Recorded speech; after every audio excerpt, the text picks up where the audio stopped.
Just 2 days after he illegally sat at a desk inside Nancy Pelosi's office, 60-year-old Richard Barnett from Gravette now sits locked up in the Washington County Detention Center on a hefty list of federal charges. New video shows Barnett turning himself into authorities in Benton County this morning at 10. Federal investigators say he was later transferred to Washington County, where he was booked and awaits his initial hearing. 5 News exclusively spoke with Barnett Wednesday night.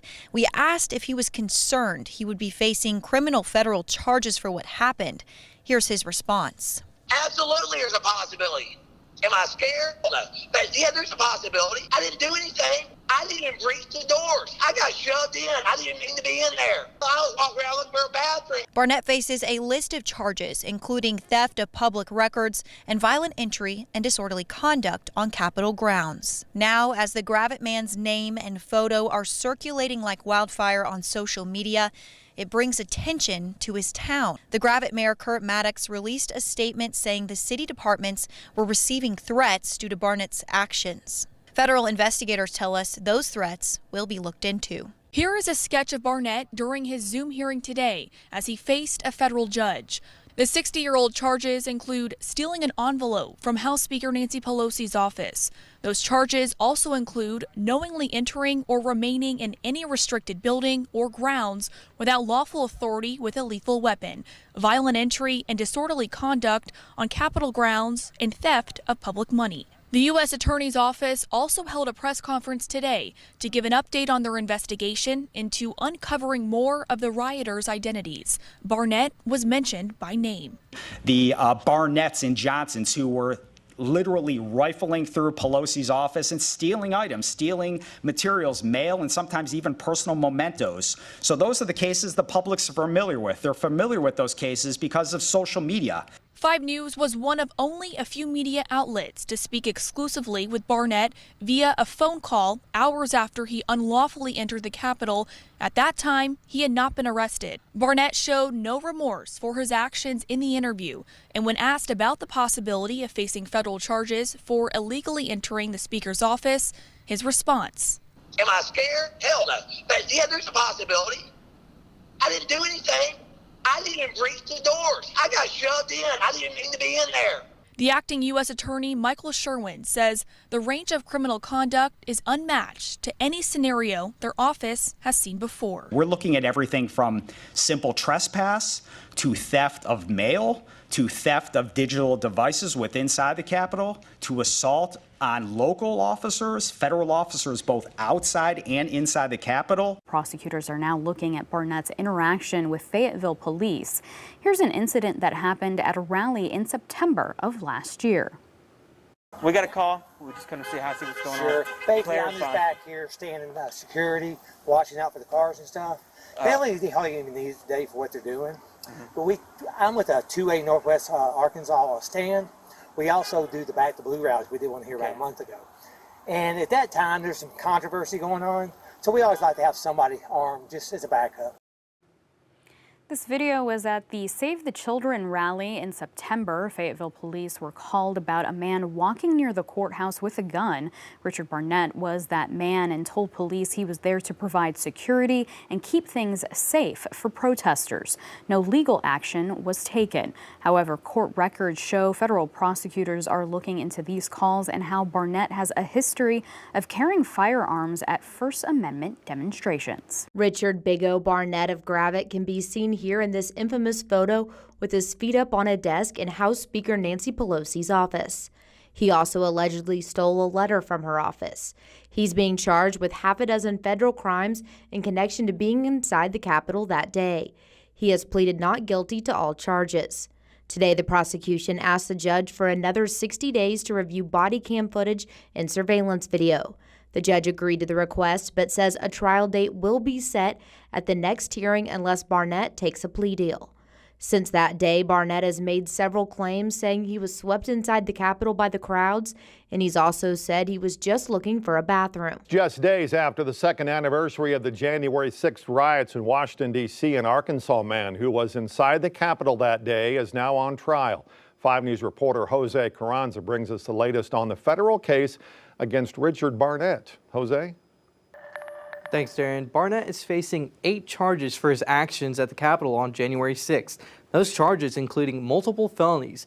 His trial began today in Washington, D.C. after being postponed several times.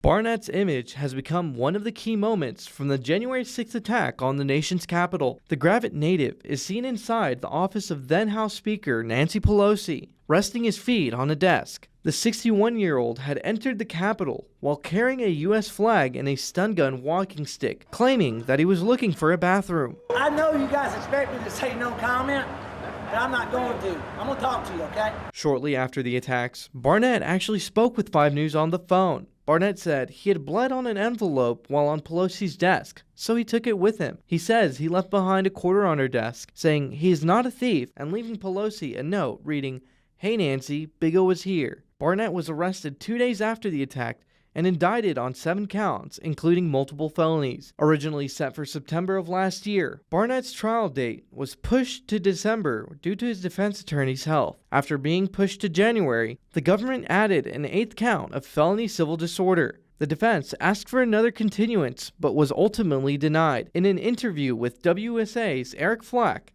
Barnett's attorneys spoke about the photo from inside Pelosi's office. He follows people into an office that was previously opened. There are 2 reporters from the Associated Press there. We're not willing to release their names now, but we know who they are. We have identified them. One other reporter says, "Hey, do you know what room you're in?" "No, don't know where I'm at." "Well, it turns out you're in Speaker Pelosi's room."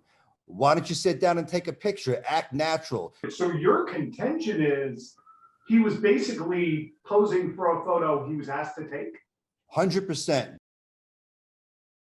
Now today the trial was focused on jury selection, so far neither the prosecution nor the defense have even started to present their cases to the jury. Prosecutors say Richard Barnett planned the trip for weeks and came prepared for violence on January 6th. Records show from a Bass Pro Shop that Barnett bought a stun gun 5 days before he traveled to Washington. Barnett was all smiles today as he appeared for day 2 of his trial, which began with opening statements from the Justice Department, focusing on what prosecutors described as Barnett's use of violence on January 6th. Jordan Fisher from our sister station in D.C. is following the trial. Barnett, of course, is not charged with any violent counts. However, he is accused of bringing this stun gun walking stick into the Capitol, and jurors saw 2 videos of him demonstrating that. They saw belligerent Facebook posts talk about his willingness to fight, and they saw in a brief snippet him walking into the Capitol while prosecutors said scuffles between other rioters and police were visible. One of the videos they showed during the opening statements showed Barnett talking about fighting. Prosecutors said Barnett shouted, "We took back our house, and I took Nancy Pelosi's office." And so I think the prosecution is going to try to suggest to the jury throughout that this is sort of a through line for him, that he came to D.C. not to, as he said, peacefully protest, but rather with this idea of fighting already in his head. Fisher says the defense chose to reserve the opening statements until after the government completes its case. But one of them isn't that you're able to sort of incorporate the DOJ's case into your opening statement. You still have to restrict it to the evidence that you're going to present to the jury, but it does allow them a little bit more time to think about that, a little bit more time to decide how they want to frame some of these things and really drill down on the arguments they want to make. The stun gun Barnett is accused of bringing into the Capitol has not been entered into evidence yet. Barnett himself has at least suggested, or his attorneys have suggested in pretrial hearings, that the stun feature may not have been active on January 6th. What jurors did see today was a brief snippet of him on January 5th, just the night before, giving a demonstration to other patrons at the hotel bar where he was staying. And you can very clearly see in the image the blue electrical node of the stun gun activated. This is the picture that made this man right here the most memorable figures from the U.S. Capitol riot just 2 years ago. Now, Barnett said that he was, quote, just going with the flow. Now, while on the stand today, Barnett said that he believed D.C. police, who he referred to as, quote, stormtroopers, were attacking protesters. He then went on to claim that he was pushed into the U.S. Capitol and that when he went in, he was looking for a bathroom. Now, that's when he says he unintentionally walked into Pelosi's office, where there were 2 news photographers there. And he said one of them told him to, quote, act natural. So he lounged back in the chair and flung his legs onto the desk. And according to Barnett, Barnett, police later asked him and others to leave the office, but he says he then realized he had left his American flag behind. The body camera video captured Barnett shouting at a police officer in the rotunda, asking for help retrieving the flag. Now, while on the stand today, he says that he regrets going to the rally, saying he felt 2 years of his life were lost. He also admitted that he should not have put his feet on Pelosi's desk. Now, we did speak with our Washington reporter about this case. Very verbose, who's happy to speak what's on his mind on the stand. He was a bit more reserved, a bit more staid, still had a lot to say, but he did express regret. At the time, he also denied any wrongdoing. He denied any intention to obstruct the official proceeding. Now, before Barnett took the stand today, the defense actually called on his wife and her cousin to testify about his character. And again, Barnett, he is facing 8 charges for his action, and those charges include multiple felonies. A Washington, D.C. jury finds Richard Barnett, the man from Gravette, guilty on all 8 counts for his role in the January 6th Capitol riot. The jury began deliberations this morning for the federal trial, taking only 2 hours to decide the verdict. Barnett, who is a retired firefighter from Gravette, has been on trial in D.C. for 2 weeks. While on the stand last week, Barnett said that he was looking for a bathroom inside of the Capitol on January 6th when he entered at the time House Speaker Nancy Pelosi's office. He says that a news photographer told him to act natural, so he sat down at Pelosi's desk and propped his feet up. Just moments ago, Barnett spoke to reporters outside the courthouse and says that he didn't get a fair trial. He's claiming that he didn't get a jury of his peers. Here's what his attorney had to say. Washington, D.C., number one, it's not a state.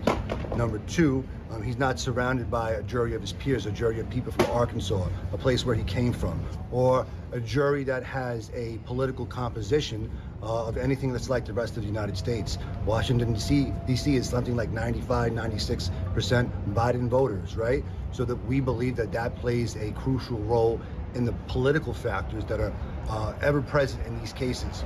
We argued the need to change juries, to change venue extensively in this case, other cases as well. And everybody who's a January 6th that has been accused of a crime is looking to have their case heard somewhere else.